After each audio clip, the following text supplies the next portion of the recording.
السلام عليكم ورحمة الله وبركاته. أهلا بكم في حلقة جديدة من على الماشي. فرنش بارادوكس يعني إيه يا دكتور؟ هكلمكم النهاردة على حاجة لقوا الفرنساويين بياكلوا دهون مشبعة ومحمرات وبطاطس محمرة وبياكلوا عيش وبيدخنوا وبيشربوا سجاير، بس أحسن الناس من أحسن الناس في العالم في المخ والجهاز الدوري والقلب والجلطات. ليه؟ جامعة هارفارد اكتشفت انه عشان بيشربوا ريد واين كتير اللي هو النبيذ الاحمر. قعدوا يدوروا، طلعوا خلاصة الموضوع ريسفيراترول الساحر، مادة من الطبيعة موجودة في النباتات ولكن ساحرة. انا ما اقدرش استغنى عن ريسفيراترول لاسباب عديدة هنعرفها النهاردة. حلقة مهمة جدا، مادة من الطبيعة موجودة في النباتات، هنعرف هي ليه مادة معجزة وهنعرف احنا ليه محتاجينها. نتقابل بعد الفاصل، يلا بينا.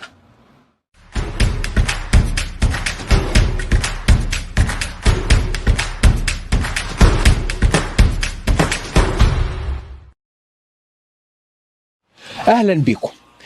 ايه بقى المادة ريسفيراترول دي؟ دي مادة معجزة موجودة في ايه؟ موجودة في الجريبس اللي هو العنب الاحمر، موجودة في الفول السوداني ولو اني ما انصحش الفول السوداني ابدا، موجودة في البيرز اللي هو التوت، موجودة في الشوكولاتة الدارك. عرفتوا فايدة الشوكولاتة الدارك للقلب ازاي؟ هتفهموا النهاردة. موجود في حاجة اسمها نوت ويد، دي حاجة اعشاب من اليابان. خلينا في الحاجات المعروفة. ليه معجزة وحضرتك عامل لها حلقة مخصوص ولازم كل حد من فرد من عائلة فكر تاني يتكلم عن الريسفيراترول؟ بصوا بقى، المادة المعجزة دي بتلعب في حاجة جامدة جدا، في نظام جينيتك في الجسم اللي هو الجينات. جينيتك كنترول سيستم، يعني نظام حاكم الجينات. الباشا ده بيظبطه. اوبا، ده كلام كبير ولازم نتظبط وما فيش نضاره النهارده. طيب تعالوا بقى، دي الحاجة الأساسية، إنه بيظبط الجهاز اللي بيعمل جينات، يخلي جينات تشتغل وجينات ما تشتغلش. الإيبيجينيتك، الباشا ده مسيطر على الوضع. تعالوا بقى نتكلم على إيه أهم فوائد الريسفيراترول. اول حاجه انتي ايجينج، اللي عايز يعيش بصحه لفتره اطول، اللي عايز يحسن الكواليتي بتاعت بشرته، اللي عايز يحسن الكواليتي بتاعت الجلد بتاعه، بتاعت المفاصل مهمه جدا، اللي عايز يحسن الجوده بتاعت مخه ويمنع الزهايمر. الريسفيراترول ليه يا دكتور؟ بصوا بقى، اول حاجه الماده دي بتعدي البلاد برين بارير. بالصلاه على النبي، يعني ايه الكلام ده؟ يعني في مواد تمنع الاكسده في الجسم، انما ما تقدرش تدخل الغلاف بتاع المخ، لان المخ حواليه غلاف اسمه بلاد برين بارير بيمنع دخول المواد جوه المخ نفسه. الباشا ده بيعدي فيمنع الاكسده جوه المخ، يمنع الزهايمر، لان الزهايمر احد اسبابه يحصل اكسده كتير في المخ وخلايا المخ تتعب. يبقى ادي اول حاجه، هو بيعمل لونجيفيتي، بيخلي الواحد يعيش فتره طبعا العمر مكتوب، بس هتعيش بكواليتي افضل ومخك ما يجيلوش زهايمر. واحد.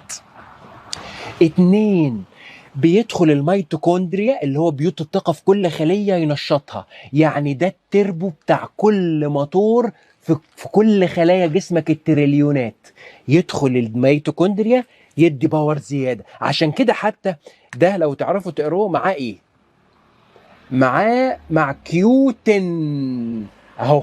ده ريسفيراترول وكيوتين. راجع حلقه احط لك الرابط بتاع الكيوتين ده بتاع الباور، فكانت اتكلمت عليها في حلقه الطاقه. بتزود الطاقه في الخلايا، بتحمي القلب من الاكسده، بتحمي القلب من الجلطات. ده بقى الشركه دي الفظيعه دي عملت الاثنين مع بعض. طبعا الشركه دي في رومانيا، مش هحط لكم اللينك بتاعها، هحط لكم يعني حاجات تانية بس اثق فيها برضه.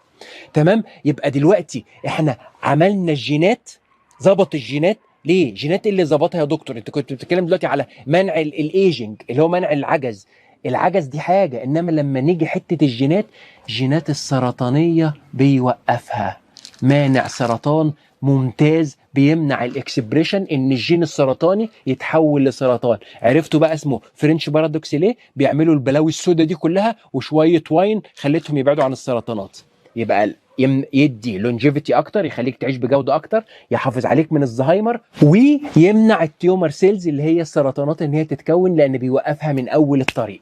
الحاجه اللي بعد كده في هذا الساحر، الجهاز الدوري، يمنع الجلطات، يمنع اكسده الكوليسترول، واحنا عرفنا الكوليسترول مش ضار خالص، انما لو اتاكسد يعمل الجلطات ويعمل البهدله اللي احنا بنشوفها من الكوليسترول. يبقى ده منع اكسده. اذا كان دخل المخ منع الاكسده جوه، مش هيمنع الاكسده بره. ده ما شاء الله ما شاء الله على الريسفيراترول ده. تمام. يبقى بيحافظ على القلب، بيمنع الجلطات، بيدي القلب باور، لان هو برضو القلب فيه ميتوكوندريا بيزود النشاط جواه. يبقى الجهاز الدوري بقى تمام، الجهاز العصبي والمخ بقى تمام، منع التيومرز اللي هي السرطانات. وحاجه تانية مهمه قوي، بيقلل حساسيه الانسولين. فاي واحد عنده سكر ياخد ريسفيراترول يبقى تمام، لان الانسولين الجسم يشم الانسولين يظبط نفسه. يبقى مهم قوي لمرضى السكر. النقطة اللي بعد كده، مانع التهابات رهيب، انتي انفلاماتوري بروسيس. ليه بقى؟ هو ده من النبات، من حاجة اسمها بوليفينولز، فايتونيوتريانتس، اللي هو الحاجات اللي موجودة في النباتات بتاعت ربنا بتمنع الالتهابات. ده من اعظمها، ده مادة نباتية مش مادة مصنعة، خلي بالكم، ده موجودة في النباتات. تمام. يبقى مانع الالتهابات. فلما انت برضو ارجع للنقطة الاولانية، حاجة منعت الالتهابات، وحاجة منعت الأكسدة، وحاجة ظبطت الجهاز الدوري، وحاجة حافظت على خلايا المخ. يبقى انتوا عرفتوا دلوقتي ليه الفرنسيين بيعيشوا مدة أطول أو حياتهم أكتر أو حياتهم أكثر صحة، عشان الباشا اللي موجود فيه الريد واين. النقطة الأخيرة، الباشا ده بيزود الأوتوفاجي. ولو أنت من عائلة فكر تاني وما تعرفش الأوتوفاجي، أوبا، الأوتوفاجي ده هحط لك الرابط بتاعه. ده خطك الدفاع الاول ضد السرطانات، ضد خطك الدفاع الاول ضد العجز، خطك الدفاع الاول ضد ان جسمك ينهار. اوتوفاجي ده بيزود قدره الجسم على اكل الخلايا السرطانيه الصغيره، على اكل الخلايا اللي مش نافعه، على اكل الخلايا اللي مش قايمه بدورها، على اكل الخلايا الكسلانه، على اكل الخلايا الميته، على اكل الخلايا المتاكسده. ده اسمه الاوتوفاجي. ده بيزود الاوتوفاجي. ايه تاني بيزود الاوتوفاجي؟ عارف فكره تاني، اكتب لي تحت. ايه اللي بيزود الاوتوفاجي؟ قدرة الجسم على تنظيف نفسه بنفسه. قولوا لي. ايوه، برافو عليك، انك تنام كويس. ايه تاني؟ الصيام بيزود الاوتوفاجي 300%. والله العظيم ده انتوا ما شاء الله. ايه تاني؟ ايه يزود الاوتوفاجي؟ الجنزبيل، ما شاء الله، ده انتوا والله العظيم حاجة جميلة جدا. ايه تاني يزود الاوتوفاجي؟ انك تقلل الانسولين، ما شاء الله، والله العظيم ده انتوا بقيتوا حاجه فظيعه. كل ده يزود الاوتوفاجي. ايه اللي يقلل الاوتوفاجي؟ انك ما تنامش، انك تاكل بروتينات كتير، لحمه بزياده. انا هقول الحلقه، راجعوا حلقه الاوتوفاجي، مش فاضيين للكلام ده. شكرا ليكم، انا كده خلصت هذا الساحر في حلقه خفيفه. يا دكتور قول لنا مين اللي ياخده. بصوا بقى دي رساله مهمه جدا. انا خلصت الحلقه. انت ما عندكش كل الامراض، فلو سمحت مش كل، انا بقول لكم الحاجات دي مش عشان تاخدوها، عشان تبقوا عارفين البرنامج ده تعليمي. ده في ناس بتقول لي يا دكتور انا جبت كل اللي انت قلت عليه. ليه؟ هو انت عندك كل الامراض؟ انت دلوقتي عرفت ان في ماده اسمها ريسفيراترول. يبقى لما حد يكلمك على النبيذ تقول له النبيذ ده فيه كذا، الدارك شوكليت فيه كذا. الماده دي ممكن ياخدها اللي عنده سكر، اللي خايف من السرطانات، اللي مش عايز يعجز، اللي عايز يحافظ على قلبه من الاكسده، اللي عايز يحافظ على نفسه من الزهايمر. مش كل الناس تجيب ريسفيراترول. يعني عشان في ناس تقول لي انا جبت كل اللي انت قلت عليه، ما طلبتش كده ويبقى حرام عليا. انا ده تعليمي، مش معقوله كل الحاجات اللي هقولها تعليميه كل واحد هيجيبها. انا الدوز اللي انا باخدها 100 مللي جرام من مره لمرتين في اليوم، شهرين وبريح شهر، او شهرين وبطله 4 5 6 شهور. انا ما عنديش امراض الحمد لله. 100 مللي جرام مرتين، يعني 200 مللي جرام اقصى حاجه تاخدها. انا شفت 400 وفي 500. يعني ليه؟ هو 100 ل 200 تمام في اليوم للناس الادلت اللي هم الناس البالغين. شكرا ليكم. عرفتوا بقى ليه الفايده اللي فيه. حتى ربنا قال ان الخمور فيها فايده، يعني بس ربنا حرمها. ان الحاجات المضره في الدين الاسلامي، يعني ربنا في الدين الاسلامي حرم لنا الخمور، هي فيها حاجات منافع وفيها بس فيها حاجات مضره، فاحنا ربنا حرمها. فالحمد لله العلم الحديث طلع لنا الماده اللي فيه الريد واين، ناخد كل الفايده منه. على فكره عشان تاخد الجرعه، كوبايه الريد واين فيها 5 مللي، يعني عشان تاخد ال 100 مللي عايز لك 20 كوبايه ريد واين.